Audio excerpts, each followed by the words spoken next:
Ką daryti, jeigu negalite pasiekti taurelės? Atrodo, viskas, taurelė prapuolė, kažkur dingo, kažkur prapuolė mano makštyje ir ką dabar daryti? Visų pirma, nestresuokite. Bet čia yra labai svarbu nestresuoti. Nes jeigu stresuojate, vėlgi jūsų makšties raumenys susispazmuoja, tada taurelė yra labai sunku ištraukti, jeigu jūs ją ir pagausite, gali sunkiai išsiardyti vakuumas, kuris susidaro šitom skylutėm padedant ir prisitraukia prie makšties sienelių. Taigi yra labai svarbu nestresuoti.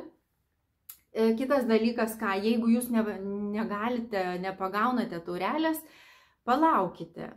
Palaukite, tegul taurelė prisipildo, jinai tada ir pati pasislinks šiek tiek žemyn. Kitas būdas yra, eikite į dušą, vėlgi šiltas dušas atpalaiduoja visus raumenis, tūpkite kaip varlė ir pasistengkite savo dubens raumenimis pabandyti išstumti tą taurelę arba šiek tiek pastumti ją ir tuo pačiu metu pagaukite kotelį ir pasistengkite ją šitaip išsitraukti.